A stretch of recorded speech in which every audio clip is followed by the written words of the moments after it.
Hello friends. आज के इस वीडियो में हम लोग डिस्कस करेंगे। ये एक स्पेसिफिक टाइप का डेफिनेट इंटीग्रेशन है। इंडेफिनिट इंटीग्रेशन है, जैसे dx upon x plus a का power m into x plus b का power n, where m plus n is equal to 2। ठीक है, तो ऐसे केस में हम ऐसे क्वेश्चन को कैसे सॉल्व करेंगे। यहाँ पर देखिएगा m और n can take all real number, इनका जो सम होगा वो 2 होना चाहिए। तो इसे हमें समझने के लिए पहले इसके फॉर्मूले को हमें समझना होगा और उसके बाद ही जाकर के कहीं हम लोग उसको सॉल्व कर सकते हैं। तो इसे हम लोग देखेंगे कैसे सॉल्व कर सकते हैं और आगे कैसे। तो इस क्वेश्चन को हम लोग कैसे करेंगे, तो आप इसको डिटेल में देखिएगा और अपना पूरा वीडियो देखिए, सो दैट कि आप चीजों को समझ सकें। तो देखिए, इसके डेफिनेशन को हम लोग पहले ये कर देते हैं। तो सबसे पहला काम क्या होता है कि हम लोग इसको ऐसे प्रूव करेंगे। ये है हमारा integration dx upon x plus a to the power m into x plus b to the power n। अब हम क्या करते हैं, देखिएगा, किसी एक को मैंने स्क्वायर बना दिया x प्लस a का पावर 2। तो मैंने क्या किया, देखिएगा यहाँ पर ऐसे लिख दिया x plus b upon x plus a का जो पावर होगा वो क्या बनेगा। तो ये हमें देखने की जरूरत है कि वो क्या बने। ठीक है, तो अगर मान लीजिए मैंने एक स्क्वायर लिया था, तो मैं आपको ये दिखाना चाहता हूँ कि एक मिनट देखिएगा मैंने क्या किया। ओके, तो मैंने ये किया कि यहाँ पे x प्लस ए का पावर m माइनस 2 लिखा और यहाँ पर हो गया क्या, x प्लस बी का पावर m। ठीक है, अब यहाँ से देखिएगा कि m माइनस 2 कितने के बराबर हो जाता है, माइनस n के बराबर हो जाता है।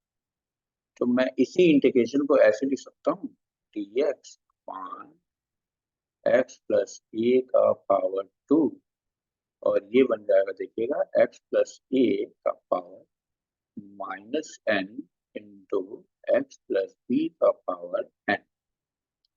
अब यही इंटीग्रेशन देखिएगा ऐसे बन जाएगा, dx upon x plus a का whole square into x plus b upon x plus a का पावर n। अब उन्होंने क्या किया, let t is equal to x plus b upon x plus a. अब हम लोगों ने डिफ्रेंशिएट किया, तो देखिए जब डिफ्रेंशिएट कर रहे हैं तो क्या मिल रहा है, 1 into x plus a minus x plus b upon x plus a का होल स्क्वायर। इसका मतलब हमें ये मिला है a minus b upon x plus a का होल स्क्वायर। तो इसका मतलब ये भी हुआ कि ये जो है d t upon a minus b is equal to d x upon x plus a का होल स्क्वायर मिला। तो अब ये देखिए हमारा जो integration, say for this integration is I, then I is equal to, आप देख सकते हैं कि ये D t upon a minus B, और ये बन गया कितना, टी टू द पावर। तो 1 upon a minus B, T ऊपर चला जाएगा, माइनस डी टी। तो आप देख सकते हैं कि 1 अपॉन ए माइनस बी आ गया, और अब क्या हो गया, t minus n plus 1 upon minus n plus 1 plus constant. तो आपने देख लिया कि ये कैसे सॉल्व होता है, ए माइनस बी, और दिस इज 1 माइनस एन, और इसको मैं चाहूँ तो नीचे लाके रख सकता हूँ कि t is 1 minus n plus c, और मैं t की वैल्यू को यहाँ पे वापस रख दूँ। तो इस तरह के क्वेश्चन को करने का टेक्निक हमारा यही है, और इसी टेक्निक के साथ से हम लोग क्वेश्चन को करते हैं। तो आइए देखते हैं हम लोग कि ये वाला जो क्वेश्चन नंबर 1 है और 2 है, उस टेक्निक के साथ हम कैसे सॉल्व करेंगे।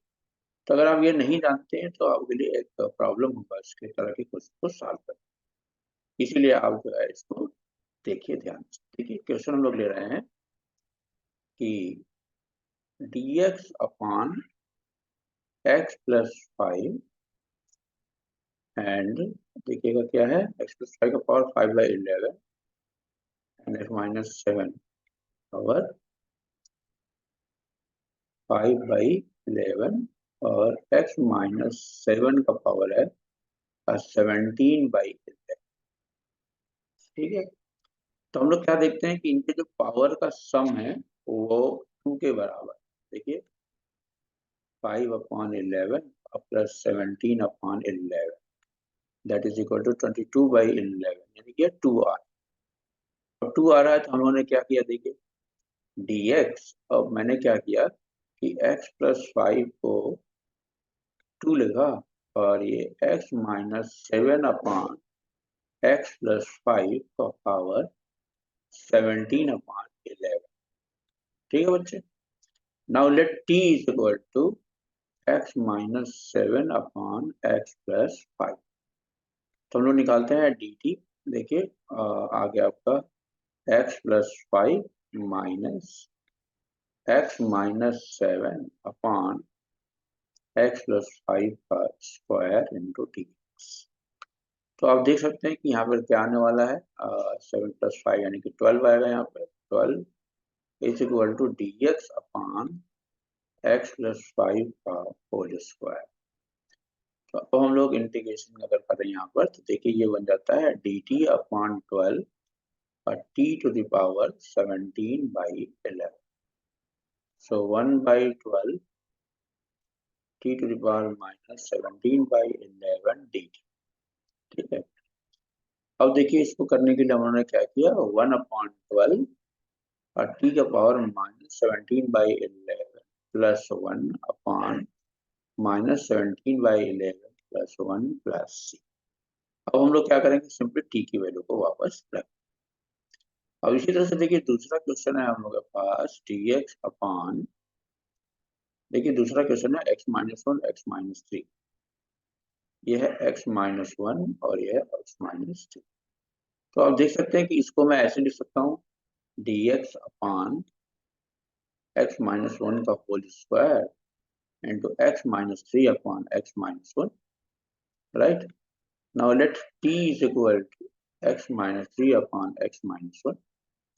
So dt is x minus 1 minus x minus 3 whole square. तो आप देख सकते हैं कि कितना बच जाएगा, यहाँ से 2 बच जाएगा प्लस dx, तो 2 अपॉन x माइनस 1 का whole square dx। So dt by 2 is equal to dx upon x minus 1 का होल स्क्वायर। तो अब देखिए ये जो इंटीग्रेशन बना है ये 1/2 dt अपॉन t बन गया। तो ये कुछ और नहीं बल्कि log t plus c one. So this is equal to half of log of t की जगह रख दिया हम लोगों ने x minus 3 upon x minus 1 plus c। तो आपने देखा होगा कि किस तरीके से हम लोगों ने इस क्वेश्चन को किया है और बड़े आसानी से आप उसको समझ सकते हैं और क्वेश्चन को सॉल्व कर सकते हैं। तो मैंने अपनी तरफ से कोशिश की है आपको समझाने की। स्टिल अगर आपको कहीं भी कोई दिक्कत है, कोई प्रॉब्लम है तो आप मुझे बता सकते हैं और हम लोग उसका सुटेबल एक्शन लेंगे। कोई ना कोई वीडियो बना करके आपके कॉन्सेप्ट को एक्सप्लेन करें। तो इस वीडियो में इतना ही। Thank you.